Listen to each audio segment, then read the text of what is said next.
Melville, pour moi, c'est d'abord un traumatisme. Une scène de délirium très mince avec Yves Montand et une étrange musique signée Éric de Marsan.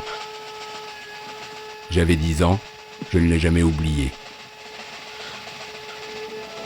Bien sûr, dans le Cercle Rouge, d'autres scènes m'avaient beaucoup impressionné, comme cette battue pour retrouver l'évadé Gian Maria Volonté, avec le jeu de batterie haletant de Daniel Humer, orchestré donc par Éric de Marsan.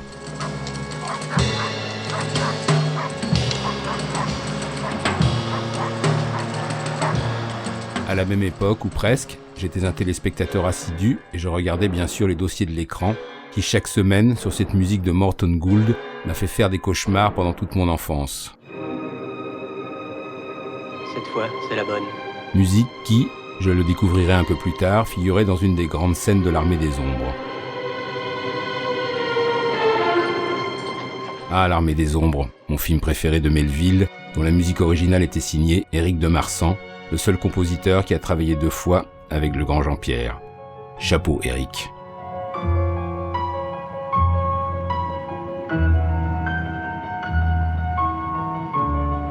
Ensuite, je découvrirai en vrac, comme il se doit, les films de Melville au fil des passages télé. Le Minéral Deuxième Souffle, avec le jazz discret de Bernard Gérard, remplaçant au pied levé le pianiste John Lewis, viré manu militari par Melville. Puis bien sûr le Samouraï, Delon, le Chapeau, Paris, et la musique de François de Roubaix qui n'a jamais cessé de me hanter.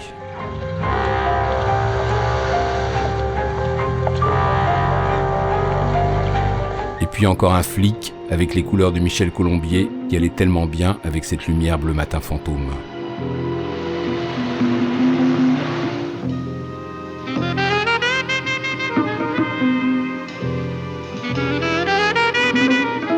Quant au Doulos, j'adore cette ouverture où Serge Reggiani marche dans cette friche industrielle parisienne au diapason de la musique du grand Paul Misraki.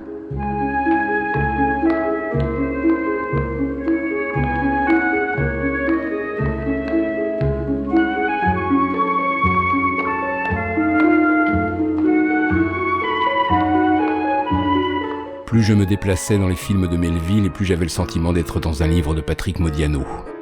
Et c'est pas Bob le flambeur rentrant chez lui au son du thème de Jo Boyer, piano piano, juste devant le Sacré-Cœur qui me ferait changer d'avis.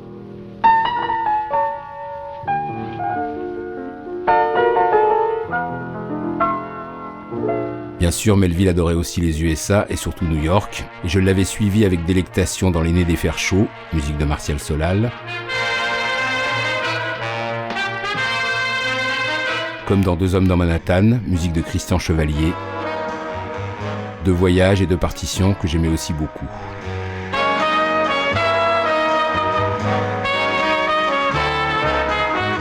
Il y avait aussi cette étrange musique de Bernard Pfeiffer dans le moins connu de tous les Melville, Quand tu liras cette lettre, où cette jeune femme défaite, marchant sur une croisette parfaitement déserte, m'avait marqué. Ce qui me faisait penser au visage d'Emmanuel Riva dans Léon ment un prêtre, illuminé par l'orchestre de Martial Solal.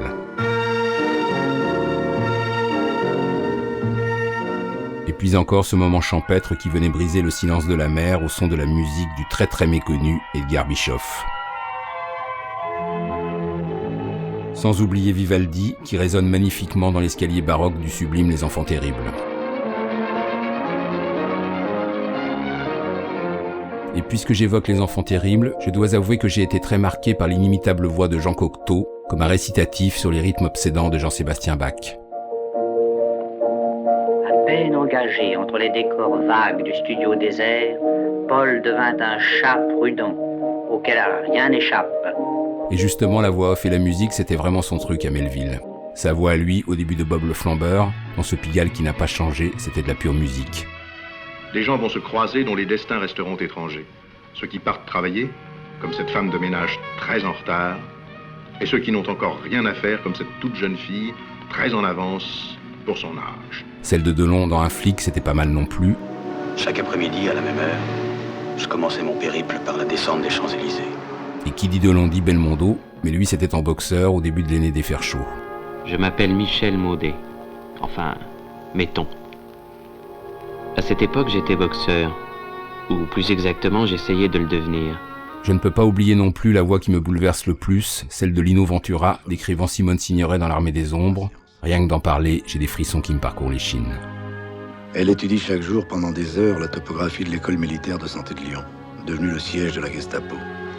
Et elle a fini par découvrir que Félix se trouve dans la cellule réservée à ceux qu'il faut faire parler à tout prix. Bon, chez Melville, la musique, c'est rarement de la rigolade, surtout quand il s'agit de musique militaire et d'armée allemande, si vous voyez ce que je veux dire. Et d'ailleurs, Melville, ancien résistant, avait déjà mis une première fois le couvert à ce sujet dans Les Moments à prêtre. On comprend l'inquiétude d'Emmanuel Riva. Bon, pour rester dans Les Moments à prêtre, mais pour changer tout de même un peu d'air, un peu de piano avec Belmondo, ça ne pouvait pas me faire de mal. Fatalement, qui dit Belmondo dit Delon, qui lui aussi pianotait sous le regard fascinant de Catherine Deneuve dans Un flic.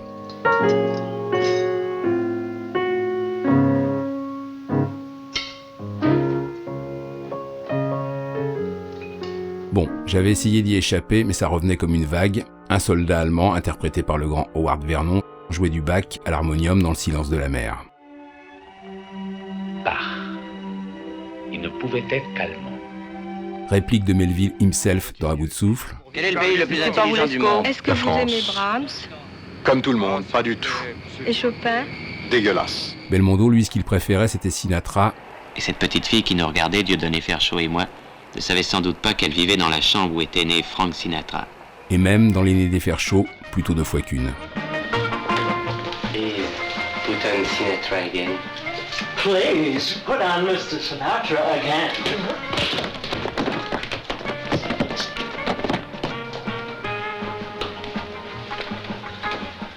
Wow.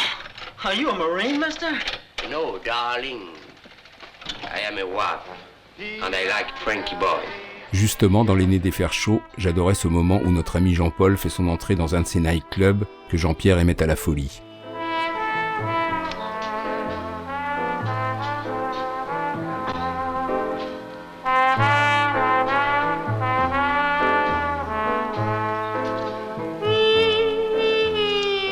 Comme par enchantement, j'aimais me faufiler dans les boîtes fantasmatiques de Melville qui s'enchaînaient les unes après les autres.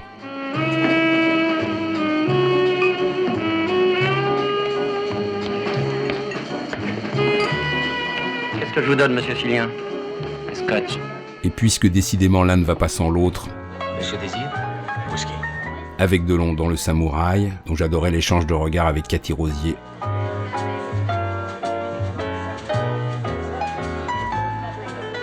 je continuais volontiers à suivre Delon pour cette danse africaine dans Le Cercle Rouge.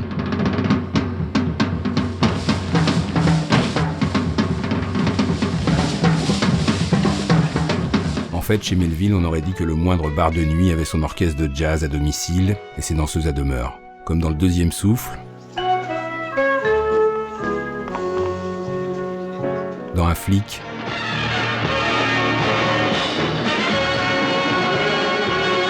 et même dans Bob le flambeur. Merci Jean-Pierre.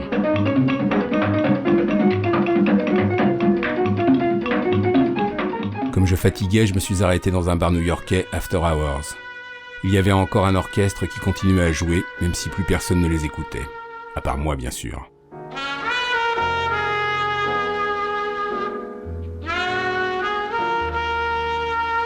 Bon, c'était le petit matin, il était temps d'aller dormir à cette heure melvillienne. Et puis non, puisque j'étais à New York, j'avais encore envie d'un peu de musique, et j'ai atterri dans un studio Capitol où chantait sublimement une inconnue du nom de Glenda Lee. God, it's cold here, nothing good here, go man. C'était dans Deux hommes dans Manhattan, et je me sentais super bien dans ce studio au mur capitonné comme il se doit. His eyes sang to me all day. Si j'avais été Modiano, j'aurais pu faire un roman entier sur Glenda Lee. In a funny way, nothing more for me to say. It's all dead. Et comme je ne suis pas Modiano, j'ai continué à rêver à la voix de cette chanteuse dont je n'ai jamais retrouvé la trace. Glenda, si tu m'entends. That house that has no window pane, and that love that burned my heart away, smile.